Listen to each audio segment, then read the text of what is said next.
बोलिए शंकर भगवान की जय।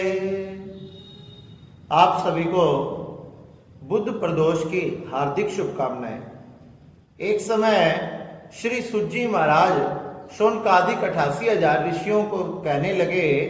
शौनकादिक 88,000 ऋषियों ने पूछा कि हे सुज्जी महाराज, बुधवार में पढ़ने वाले प्रदोष व्रत की कथा क्या है? जिस बुधवार में त्रयोदशी पढ़ रही हो, उस बुद्ध त्रयोदशी की, उस बुद्ध प्रदोष व्रत की कथा हम आपसे सुनना चाहते हैं। तो श्री सुज्जी महाराज शौनकादिक 88,000 ऋषियों से कहने लगे कि सप्तवारों में बुधवार बड़ा ही श्रेष्ठ वार है।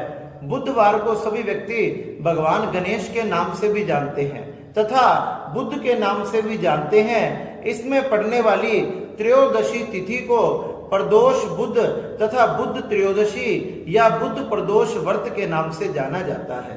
इसलिए हे शौनकादिक 88,000 ऋषियों, ये बुद्ध प्रदोष व्रत भगवान शिव शंकर को बड़ा ही प्रिय है। श्री शौनकादिक 88,000 ऋषि कहने लगे, क्या किसी ने इस बुद्ध प्रदोष व्रत का व्रत किया है? अगर किसी व्यक्ति ने इस व्रत को धारण किया है तो हम सब वही कथा सुनना चाहते हैं। तो श्री सुज्जी महाराज कहने लगे, हे शौनकादिक 88,000 ऋषियों, एक समय की बात है। प्राचीन समय में एक व्यक्ति का विवाह हुआ। दोनों पति पत्नी बड़े प्रसन्न रहते थे। विवाह के बाद पत्नी ने अपने पति से कहा कि मैं कुछ समय के लिए अपने मायके जाना चाहती हूँ। पति ने उसे जाने की अनुमति दी। विवाह के कुछ दिनों बाद ही पत्नी पति की अनुमति लेकर अपने घर चली गई। जब अपने घर चली गई, उसे रहते हुए बहुत दिन व्यतीत हो गए। तो एक दिन पति के मन में आया कि अब मैंने अपनी पत्नी को लेने जाना चाहिए। वह अपनी पत्नी को लेने के लिए उनके नगर में गया। उनके नगर में गया तो सास ससुर ने उनका बड़ा आदर सत्कार किया। आदर सत्कार करने के बाद वह कहने लगा कि मैं अपनी पत्नी को कल लेकर जाऊंगा।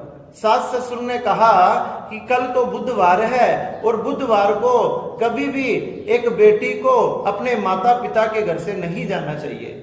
जब उनके पतिदेव ने कहा, बेटी का पति कहने लगा कि हे माता पिता, बुधवार को जाने से कुछ नहीं होता।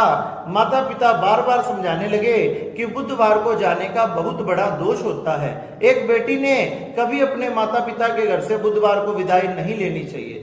लेकिन बेटी का पति लाख समझाने पर भी ना माना।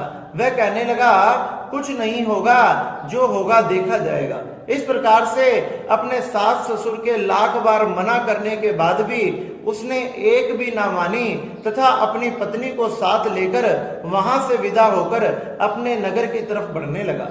जब अपने नगर की तरफ बढ़ने लगा, उसने यात्रा आरंभ कर दी। तो यात्रा आरंभ करने के कुछ समय बाद उनकी पत्नी कहने लगी कि हे पतिदेव, मुझे बड़ी जोर से प्यास लग रही है। आप कृपया करके मुझे जल की व्यवस्था करें, मुझे कहीं से पानी ला कर दें। तो उसके पतिदेव ने कहा कि तुम यहीं रुको, मैं तुम्हारे लिए पानी की कुछ व्यवस्था करता हूँ। जब उसकी पत्नी एक पेड़ के नीचे बैठ गई और वो कुछ दूरी पर किसी सरोवर को, किसी नदी को ढूंढने के लिए गया। जब बहुत देर ढूंढते ढूंढते हो गई, उसे कुछ पानी थोड़ी दूरी पर मिल गया तो वह पानी लेकर लौटने लगा।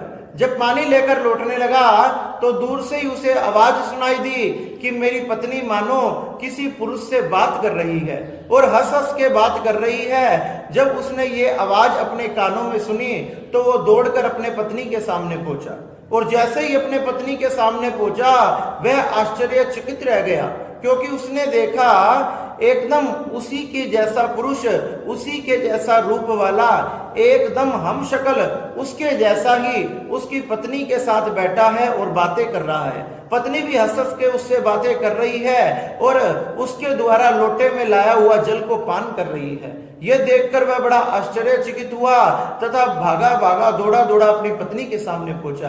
कहने लगा कि ये तुम क्या कर रही हो और ये कौन है? उसकी पत्नी भी आश्चर्यचकित रह गई। दोनों में बड़ा विवाद हो गया।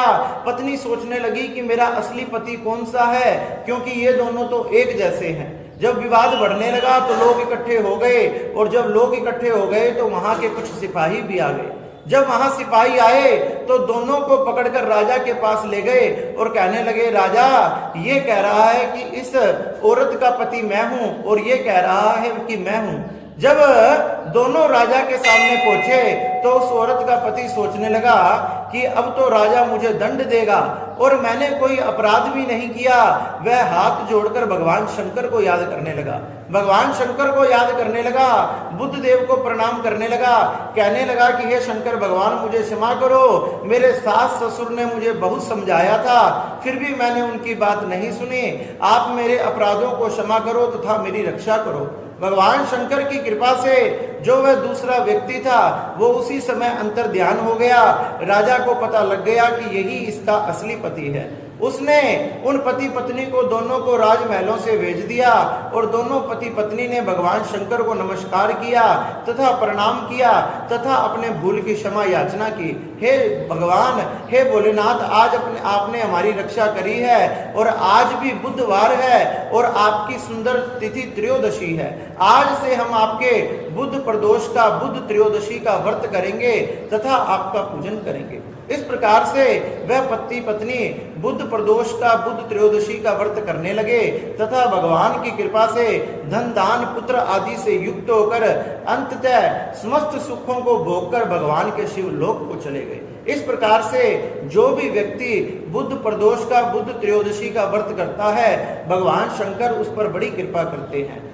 गो धोने के समय सायंकाल होने वाला हो, सूर्य अस्त से 3 घड़ी पहले ही हमने भगवान शंकर के मंदिर में जाकर उनका पूजन करना चाहिए, भगवान शिव का पूजन करना चाहिए तथा भगवान की षोडश उपचार से पूजा करनी चाहिए। भगवान को हरी वस्तुएं समर्पित करनी चाहिए, भगवान का जल का अभिषेक, पंचामृत का अभिषेक, दूध का अभिषेक तथा नाना प्रकार के फूलों तथा फलों से भगवान का पूजन करना चाहिए। भगवान को बेल पत्र, भांग, धतूरा आदि समर्पित करना चाहिए तथा भगवान की षोडश उपचार से पूजन करके, भगवान की आरती करके, भगवान को सुंदर नवेदों का भोग लगाकर फिर वापस घर को लौटना चाहिए। इस प्रकार से भगवान शिव शंकर का जो भी ये बुध प्रदोष, बुध त्रयोदशी का व्रत करता है भगवान शिव शंकर उस पर अति कृपा करते हैं। इस प्रकार से श्री शौनकादिक 88,000 ऋषियों को श्री सुजी महाराज ने ये बुध प्रदोष की बड़ी ही सुंदर कथा सुनाई और शौनकादिक 88,000 ऋषि ये कथा सुनकर बड़े ही प्रसन्न हुए